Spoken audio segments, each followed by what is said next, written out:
What's up, YouTube, and welcome to the next episode of my console collection series. Today we're going to be talking about the original Microsoft Xbox, and this is a system that I didn't really think I wanted as soon as it came out at launch, and then very soon after, some of the exclusive Sega titles started coming out for it, and suddenly I became an early customer of this ginormous Microsoft Xbox system. So, you can see in the back the original box from my I wouldn't say launch system, but it probably first or second month on the market system. Is a very early issue of the console. And as always with this series, I want to talk a little bit about the console before I go into my game library. First thing you notice about the original Xbox is it is massive. Even to this day, this is one of the biggest systems of all time for width and weight. It's very heavy. I'm using two hands to lift it right now. One thing I do like about the Xbox is outside of the size, it has a very clean design. You've got your disk drive here. It does have 4 controller ports, which was not necessarily the norm when this came out. And then just the 2 action buttons on the front. So overall, very clean design to the front of the console. You see the trademark green logo on the top. And then on the back, what I really like about this console is the clean design continues. You have a power cable insert, your audio video cable insert, no matter which of the packs you're using, and then just your internet connection for hardwired. That's it. That is all the inputs on the system. It's very simple.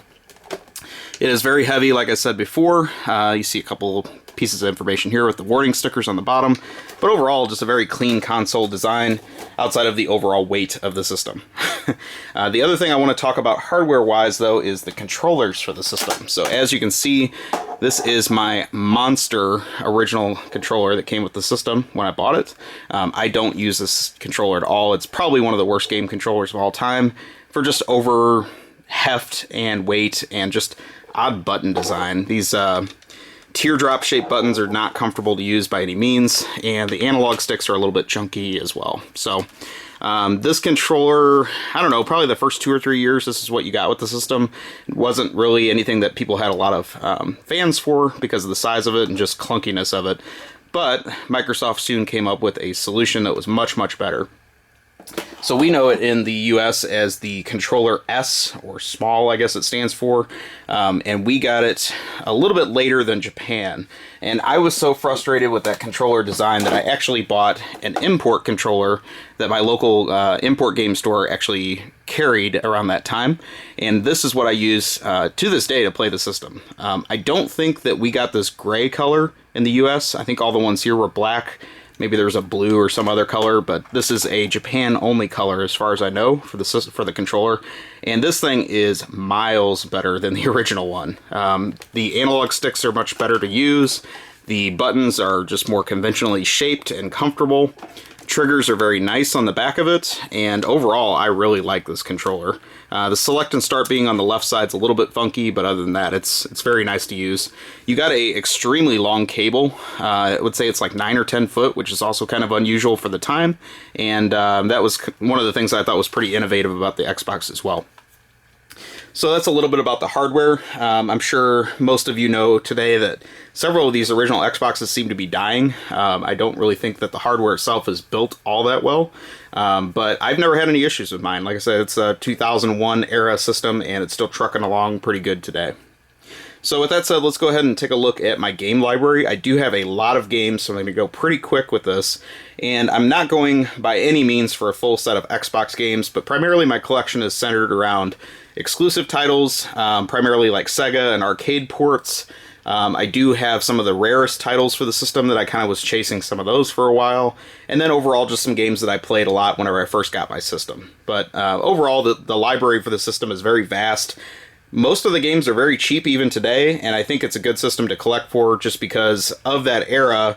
Typically the games on the Xbox ports look the best and hold up the most today. So that being said, let's take a look at my game library. First game is Arx Fatalis. I don't know if I'm saying that right. I do believe this is a PC port. It's an RPG. I haven't really put any time into it. I got it somewhat recently and kind of forgot about it, but it does seem to be one of the somewhat more uncommon games for the system. Next up is another similar uncommon game. This is Blackstone Magic and Steel. Don't know a whole lot about this one either, but this one is the first one where you can see the only on Xbox branding, which was kind of neat at the time just to really distinguish the system's exclusive titles. Again, haven't really put any time into this game, so I'm not going to talk about it, but I do know that this one has been a little bit harder to find in recent times. Next we get Bloody Roar Extreme. I do believe this is a enhanced version of Bloody Roar 3 that came out on PS2. I do like this series, but honestly I just haven't played the Xbox version. I got this somewhat recently again and just haven't put any time into it, but if it's like any of the other games in the series, I'm sure I'll enjoy this. It's kind of an underrated fighting game series with some neat game mechanics going on, and really odd that Hudson developed it of all things. This is one of my early favorites on the system. I got this when this game came out. This is Capcom Classics Collection. It also came out on the PS2, but I had, again, I was kind of going after Xbox more so whenever these games came out. Just nice ports of a lot of classic arcade games from the 80s and 90s, and kind of flash in on the list there. You can see what else on this. This one you can still get pretty cheaply and well worth it. You know, one of the versions of this, they're all worth getting. It doesn't really matter which system you get it for. Then we get into one of the very uncommon games for the system. This is Capcom Classics Collection Volume 2. Really more of the same, some more 80s and 90s. I would say a little bit more 90s titles on this one. This was very, very hard to find even when it came out for the Xbox. I think the Xbox was starting to slow down a little bit, and maybe just arcade games weren't really the hottest thing to sell in the system. So this is much easier to find on the PS2. I remember when this came out, though, I was determined to get it on Xbox because I'd already bought the first one and I wanted my games to match up on the shelf, I guess.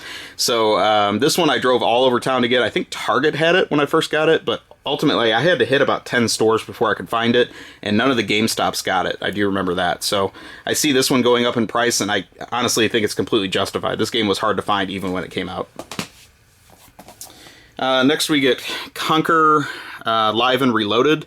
Again, haven't really put much time into this. I think it's a, I don't know, alternate version of the N64 title with some different changes added to it and some online play pieces that obviously you can't use anymore. Conquer has a lot of fans. I'm not really the biggest one, but I do know it was kind of a unique title for the Xbox, so I wanted to add it to the collection. Then we get into Crazy Taxi 3 High Roller. I was a huge fan of Crazy Taxi 1 and 2 on the Dreamcast, put countless hours into those. So I bought this on launch day. This is one of those Sega games that really made me want an Xbox because this was the only way to get these after the Dreamcast started to die out. This one is not nearly as good, unfortunately. It just tried some different play mechanics. The idea of playing in Vegas or a similar city like that was kind of unique, but overall the game was not nearly as addictive as the first or second titles in the series. I have actually played the arcade version of this. I forgot there even was an arcade version, but even that didn't hold up, so it's not like anything was lost in the translation. I think this game did run on the Chihiro Sega hardware, which is essentially an Xbox in arcade form, so the port quality is very good. It's just not really anywhere near as good as the other games in the series, and as you notice, the Crazy Taxi series started to die out after this title. Then we get into another one I got somewhat recently and haven't really put any time into. This one has kind of a creepy and neat cover. This is Curse the Eye of Isis. I think this, again, is another PC port, and again, can't really tell you anything about it, but I grabbed it because it seemed like one of the more obscure titles for the system. Then we get into Dead or Alive Ultimate, and this is a kind of funky little box set. It has this fold-out piece here. I bought this one new. You can see it still has the original warranty card in it.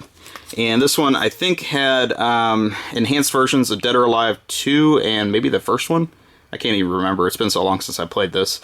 But this one, I was a big Dead or Alive fan at the time, and I wanted to get this. And honestly, I think when I did buy it, I barely played it at all. So Tecmo was huge into the Xbox, I guess, just a little side note there, so it wasn't unusual that they were getting some pretty good exclusive content from Tecmo at the time, back during that era. Then we get into Dead or Alive 3, and I think this was either a launch title or very soon after. I was, like I said earlier, big into Dead or Alive 2 on the Dreamcast, so I was pretty excited for this. This one is not as good, but it still held up at the time. I was excited to play it. I put a lot of time into this game. It seemed like they made a big mistake with the cover art on this one. Pretty much the whole allure of buying Dead or Alive for a lot of people was just the girls in the games, and then they go and put one of the like 2 male characters on the cover, which was a little bit unusual. But anyway, the game looks good. You know, again, Tecmo knew how to push the Xbox, and just nice to have another game in that series, even though it's not really one of my favorites. Then we get into where I guess Tecmo tried to make amends for the mistake with the cover art on the last one, and we have Dead or Alive Extreme Beach Volleyball, a mature-rated volleyball side story game of Dead or Alive. What I will tell you about this game is the volleyball piece is really boring, but it does have some neat mini games that are included. Honestly, the in-game casino and the gambling pieces are really fun. It works very well. It's flashy looking, and you can kind of just mindlessly zone out to some of the casino pieces. My favorite piece of Dead or Alive Extreme Beach Volleyball, however, is the hopping game, I believe it's called. And essentially, you take your girl and you hop on cushions across a swimming pool. It is stupidly addicting. I don't know why. And then, final thing I want to say about this is, big selling point, it features the voice of Dennis Rodman, voicing the character Zack. Ooh, wow. Just what people wanted in 2003 or whatever. Anyway, this game got a sequel or 2, I think on PSP and 360. I never played them. I don't know really why. I did play this game when it came out, but couldn't tell you much about those. Recent addition to my collection is Dino Crisis 3. This is kind of being discovered now, I think, as a odd little Dino Crisis title. You know, the series was really known for its PS1 roots. This, as far as I know, never came out on any other system, even though it's not marked with one of those only on Xbox logos. But I haven't put any time into it, and I think this one is not nearly as well revered because it took things a little bit far-fetched in that not only is it a dinosaur game, a dinosaur survival horror game, it's dinosaurs in space, which, whatever. I can't even imagine what story they came up with for that one. Next up is one of the very, very odd titles for the Xbox. This is Volvo Drive for Life. I think this was used primarily as a promotional tool at Volvo dealers for their current lineup of the early 2000s. I actually do kind of like Volvos, but the cars they put in this game are probably some of the most boring ones they offered at the time. I don't really understand the choices of this, but it seems like it was just, again, like a marketing tool. I have played the game. It's pretty tame. You could tell it was very cheaply put together. And somehow this game came out here. It doesn't seem to go for a lot, but it definitely is an interesting curiosity of the Xbox library. So I don't know the full story on that, but I'd kind of like to read more. I'm very curious about it because I don't really know any kid that was like, yeah, Volvos. Alright, another non-console exclusive that I prefer to play on the Xbox is the original Fatal Frame. Really got hooked on this game. I bought this brand new, and very scary game, but has a lot of cool features with the camera, and at the time was very unique. You know, again, just Tecmo, again, taking advantage of the Xbox hardware. This game looked a lot better on this system than it did on the PS2. Then we get into its sequel, Fatal Frame 2, Crimson Butterfly, and as you can see, it's the director's cut, because I think it is slightly enhanced over the PS2 version. More of the same, really. If you liked the first one, it's still extra creepy, and this one had a few other elements that really just made it that much more beyond the first one. I really liked this game. The one thing that's really weird is Fatal Frame 3 only came out on the PS2, so for some reason Tecmo was losing faith in the Xbox, it seems like, and I really wish that one had come out on the Xbox, because I bet it would have looked just that much better. The next one is Gauntlet Dark Legacy. This one, I believe, is a sequel to the Dreamcast Gauntlet revival game that came out. I can't remember what the full title of that was. Gauntlet Legends, maybe. And more of the same, but, you know, just good arcade fun. Nothing really much to say about that. If you like mindless Gauntlet fun, you can't go wrong with this. Alright, give me 1 second. I'm going to switch into the next pile here. I don't know if I'm going fast enough, but I do know I have quite a few games to cover, so I might step it up a little bit. Godzilla Destroy All Monsters Melee. Haven't played it, but at the time this was starting to go up in price, and I got it really cheap, so went ahead and grabbed one. And then we have the other Godzilla game. Seemed like there was a lot of Godzilla love on a system that primarily US audiences bought. This one is Godzilla Save the Earth. Really, yet again, have not played it, but just know for a while it was starting to go up in price, so I went ahead and grabbed it. Here we have Gun Valkyrie. This is one of the games that I bought brand new when it came out. I think this was probably one of the very first games I bought for the Xbox. And very unique Sega title that didn't ever get a sequel, and you don't really ever hear much about it anymore. It had these really wide open worlds, nice graphics for the time, and okay gameplay. It was a little bit tricky to get used to, but I don't know. It's kind of a shame that this one didn't live on and create a franchise, but I would say it was pretty good for its time. Then we get into one of the notorious titles for the system. This is the Guy game. I'm not probably going to go into the full story of this. If you're much of a gamer, I'm sure you've read the notoriety of this game being pulled from the shelves, and really just bought it as a collection curiosity, if nothing else. It did come out on the PS2 also, but again, I'm sure the Xbox version has just that much better video graphics, so you have to go with the Xbox version. But anyway, I'm not going to talk much about that one. Then we get into one of the rarities of the system. This I bought very cheap. It's not something I'm going to play, but I do know this is, for some reason, a very difficult title to find for the system. This is IHRA Drag Racing, the Sportsman Edition. Make sure you find the Sportsman Edition, because there's like 2 or 3 other games in the series, and they're dirt common. But for some reason, this one is a little bit more difficult to find, and you tend to see this on rare titles lists for the Xbox. I know I've only seen it in stores maybe once or twice, so I kind of get it. Next, we're going to see one of the many SNK Neo Geo Playmore titles that got ported to the system. SNK also loved the Xbox a lot. I would say they did a lot of their titles, released it on Xbox as well as PS2, but this one is one of the King of Fighters compilations. It has King of Fighters 2002 and 2003 on it. Probably not really either of the best entries in the series, but nice that they got this little compilation pack. And I can't remember if this is 2 discs or 1. Yeah, it's on 2 separate discs, so it's kind of cool. Then we get into another King of Fighters game. This one is exclusive for the system. This is King of Fighters Neo Wave. I think this is one of the ones that came out on that Sammy arcade hardware, the Atomis Wave. I think that's why it has that Neo Wave subtitle. So this one looks a little bit different than a classic Neo Geo game, but this one is also well worth playing, and I guess worth grabbing since it's a console exclusive for the home version. Here is one of my early favorites on the Xbox. This is Jet Set Radio Future, and this was probably, again, if not one of the games I bought when I bought my system, it was very soon after that. This is a console-exclusive sequel to the Dreamcast game, and it was a must-have because I was a huge fan of the Dreamcast game.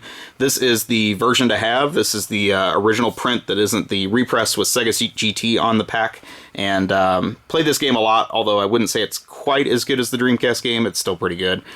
Music on this was also good. I think the Beastie Boys were the ones that were the curators of it, so it was a lot of DJs and things like that that they were into that primarily made the music for this game, and it's quite good.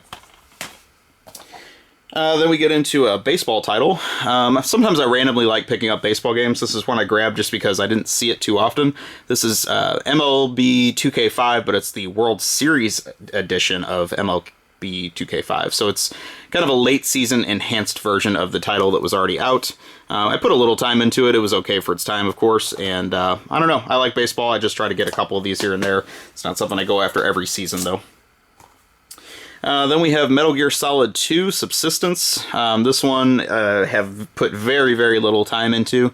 I'm not the biggest Metal Gear Solid fan out there, but this one seemed to be a nice enhanced version of this beyond the PS2 version, so I decided to go ahead and grab it on the Xbox.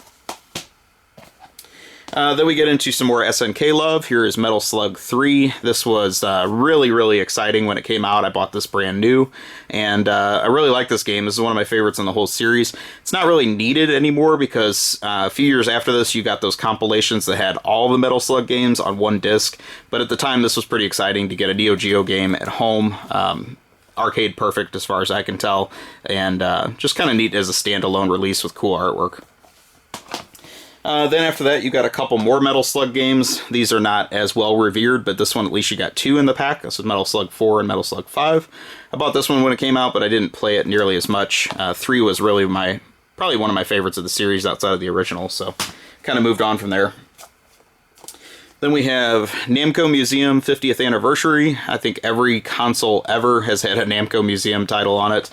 This one, though, was essential to me because it has really all these games it shows on the cover here that you've seen on countless of the other compilations, but it did have some at the time that were unique to this. I think this one had, I don't see it on the pack, but I think this one has Galaga 88 on it. Maybe I'm thinking of a different system, but This one had a couple of titles that you couldn't get on some of the original Namco museums, so at least that was worth grabbing for that. Then we get into Ninja Gaiden. I was really thinking this game was going to be one of my favorites on the system. I bought it on day one, and ultimately it was a pretty big disappointment. I think it's just because I'm not a huge fan of 3D action games. Obviously love the original Ninja Gaiden titles, and I think Tecmo tried to keep the storyline somewhat intact with the original Ryu Hayabusa story, but overall this game is just a little bit too flashy and 3D for me to keep my attention. But at the time, this was very hyped. Everyone thought this was going to be like the system seller for the Xbox, and I don't really know if it turned out that way. Then we get into the later version, the enhanced one, I guess. This is Ninja Gaiden Black. I got this one recently. This one I didn't even really have on my radar at all when it came out. I can't even remember, honestly, what they enhanced with this one, but I do know that this one is a little more popular now because I do believe this one plays on the Xbox One. But I don't have one of those yet to try that out. Then we get into another survival horror game. This is Obscure. This one came out on the PS2 as well, and I haven't put any time into this one. I'm not just really a huge survival horror fan, but I knew it was kind of difficult to get, so I went ahead and grabbed it because I found it cheap. Next is some more of the Sega published titles that are exclusive to the system. These are actually developed by From Software. This is Otogi, Myth of Demons. I kind of had the same issue with this one as some of those other 3D action games in that I'm just not a huge 3D action game fan, but this one does look quite good and really, showed off what the system could do. It pulled off some tricks that obviously the PS2 couldn't pull off, and that's why they probably kept this one exclusive to the system. Then a few years later, I got the sequel. This is Otogi 2, Immortal Warriors. This one I've played even less. I think it's really just more of the same, but if you like the first one, this one's, I'm sure it's pretty good as well. Then we get into one of my all-time favorites on the Xbox, and honestly, if this was the only title for the system, I would still buy an Xbox just for this. This is Outrun 2. This one is fantastic. I'm a huge fan of the original Outrun, and this was finally the sequel that did the original justice. Very, very cool job by Yu Suzuki, and again, this is one that was developed on the Sega arcade hardware that was based on an Xbox, so it just naturally looks at home on the Xbox. Put a ton of hours into this game, really enjoy it, and can highly recommend it to any Xbox owner. What I would also recommend to any Xbox owner, if you have the budget for it, is Outrun 2006 Coast to Coast. This is the enhanced semi-sequel to that first Outrun game, and this one, although it is not a console exclusive like the other one, it really is at home on the Xbox. This game looks miles better on the Xbox than it does on the PS2 version or the PSP version. This game was a nightmare to find even when it came out. I bought this brand new, and I remember driving, I mentioned how I drove all over for Capcom Collection 2. I drove everywhere in town to find this game. For some reason, one GameStop in a neighborhood that normally doesn't carry much Xbox stuff got this title, and none of the other GameStop stores in town had it. So I drove up there Ferrari fast to get this game, and was not disappointed. I love this game.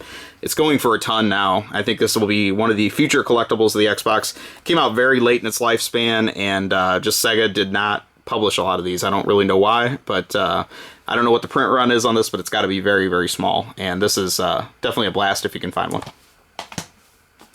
Then we get into another of the Sega exclusives to the system. This is Panzer Dragoon Orta, another just great entry in the series. If you like the Panzer Dragoon games, this one is highly recommended. We obviously didn't get a sequel to Saga, which I think is what people were looking for, is one more of that style. But if you like the first two Panzer Dragoon rail shooter style games, this is more back to that original style, and really looks great on the Xbox. I think this one is starting to go up in price a little bit now, and I can see this continuing to climb in the future. Really cool console exclusive for the system. Then we get into Phantom Dust. I have not played this game at all, but I do know it's a console exclusive that is highly regarded, honestly. It probably had some pretty good regard at the time.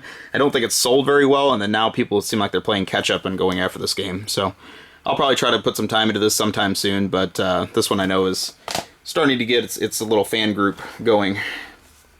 This is Pinball Hall of Fame, the Gottlieb Collection. I definitely like classic pinball games. This one was a cool compilation that at the time had 7 tables included, which was considered a lot. I know we are now getting pinball titles that have maybe 20 games on a disc, but for the time this game looked really good, and honestly was a welcome collection that had that many tables included in it.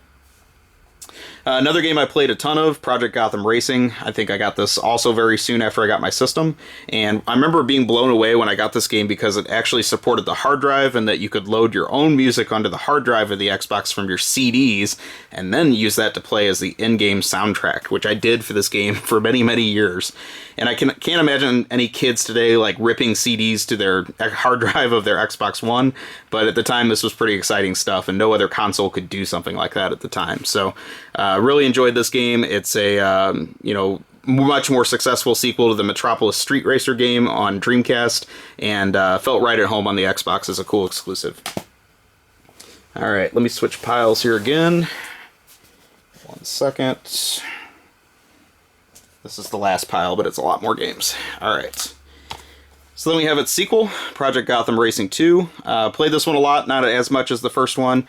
Obviously just enhanced what the first one did, nothing really wrong with it in any way, and just another cool welcome title for the system. Another pinball game for the system. This is console exclusive Pure Pinball. I believe this was like Swedish developed, and it's not as great obviously as the real pinball tables on the Gottlieb collection, but it's okay. Well worth getting if you find it cheap. Another cool console-exclusive racing series is Rally Sport Challenge. I really don't know why Microsoft killed this series off, because these were very well developed for their time. I played a lot of rally racing games on like PS1, and this was much, much better as far as what the graphics looked like and the gameplay elements. Cool selection of European cars and Japanese cars, and really well done. If you like rally racing games, I would think that still holds up pretty good today. Then we have its sequel, Rally Sport Challenge 2. This one came out pretty quick after the first one, so I didn't put as much time in it, but I definitely bought this game as soon as it came out because I was such a big fan of the first one. Another SNK home version is Samurai Showdown 5. This one came out a little bit later in the system, so you don't see this one as often, but PS2 did not get this title, so this is one of the ones that is exclusive to the home version on the Xbox. Another racing game I bought as soon as it came out is Sega GT 2002. This one is not really all that great. I put a lot of time into it. I was really hoping for the best, but the car control was a little bit off, and I just think it was trying to be a Gran Turismo copycat, and it just didn't really work out all that well. So whatever. Next we have the quasi-sequel to that, Sega GT Online. I never really did any of the online stuff with my Xbox, so that didn't mean anything to me, and I think it just had some additional cars and features that the original one didn't have. I didn't buy this one when it came out because I was kind of burned on the first one, but it is probably the better version of the game. Then we have Shenmue 2. This was something that I'm sure was highly welcomed for Shenmue fans when it first came out. I wasn't as excited for this because I'd already played Shenmue 2 on the European Dreamcast. I imported that when it came out because I wanted to play it so bad.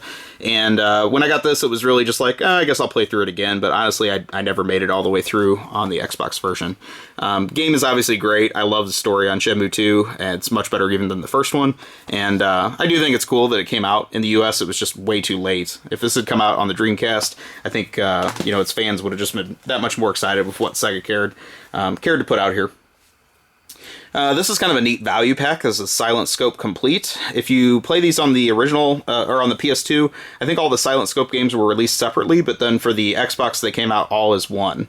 I think they also made a light gun, the Sega, or the Silent Scope light rifle that Konami put out. It only works with this game as far as I know, and I don't have one, so I've never tried it, but overall with the controller, it's not a bad game. And I think Silent Scope holds up pretty good even today. Then we have Sneakers. This was the Toys R Us exclusive title. It was really just a Japanese Xbox game that didn't seem like it was going to sell well here, so they just licensed it to Toys R Us and let them put it out. Haven't really played it much at all, but I forgot what the Japanese title was of this. But anyways, this was intended to be like a mascot platformer that would sell systems in Japan, and I don't really think it worked out for them, but it was a good shot. Another SNK title, we have SNK versus Capcom Chaos. I have not put much time into this one either, but overall I like the series, so I'm sure it'd be decent. All these cool versus titles.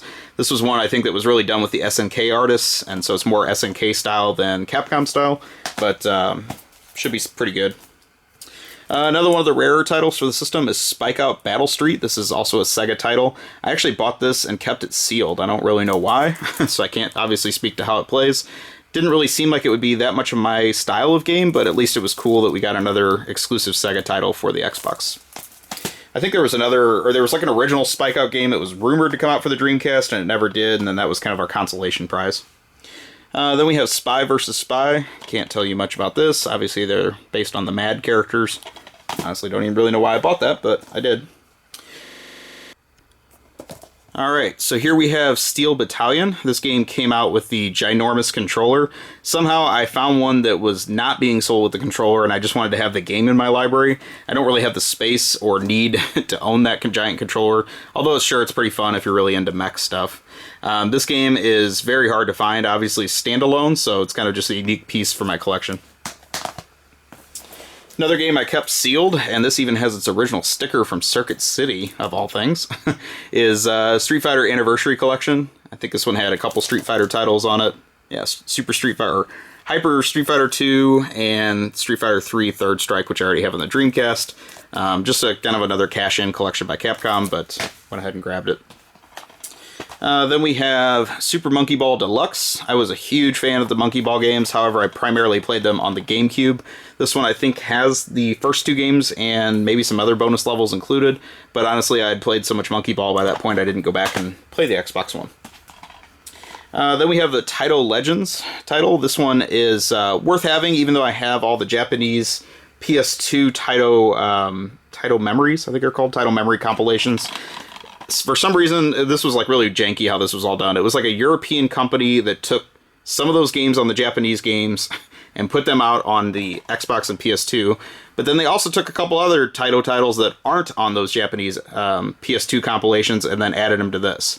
So we get these really butchered up collections that have a weird mix of titles, but honestly, if you're a Taito completist like me, you have to have this because it has a few games that aren't on any of the Japanese PS2 games. Then, the sequel to this only came out on the PS2 in the US. It did not come out here, but Europe did get the Xbox sequel, so it's really janky how that all got put together. I think the sequel only has titles that are on the Japanese collections. There's nothing exclusive, so I never chased it down. Another oddball arcade compilation is Tecmo Classic Arcade. This, again, Tecmo was huge into the Xbox. It's a pretty odd collection of Tecmo classics. I think I would use the term classics a little bit loosely, but well worth having if you like arcade compilations. It's interesting it says only on Xbox because, yes, it was only on Xbox in the US. However, in Japan, this was a PS2 exclusive because I used to have that version as well, and honestly, they're identical. Next, we have one of the rarest titles on the system, Teen Titans. This came out very late in the system life, and it's very common on other systems, but the Xbox version, for some reason, is very rare. It's not really something I'm going to play, but I grabbed it cheap one day and just decided to get it as a curiosity. Then we have Toe Jam and Earl 3, yet another Sega exclusive for the Xbox. I was not a huge Toe Jam and Earl fan from back in the day, but if you are, I'm sure you really were excited to get this game. I don't really hear many people talk about this, so maybe it wasn't that great, but just again, kind of neat to have another Sega exclusive. Tony Hawk's Pro Skater 4. I kind of dabbled in this series over the years. This one I didn't really get as hooked on as some of the other ones, but I just grabbed this one back in the day, and I'm mad I bought this new, honestly. Played it a little bit, but couldn't tell you much about it today. Of course, every system has to have a Bust-A-Move title. This is Ultra Bust-A-Move with some horrible US artwork. As you can see, again, I never opened this. I bought it at a clearance sale from Circuit City, and couldn't really tell you if this is any good, but definitely like the series, so maybe I should try that someday. And we are almost toward the end. I have World Racing 2. This is a very obscure racing game for the system. Haven't really played it much at all, but just grabbed it more again as kind of a curiosity.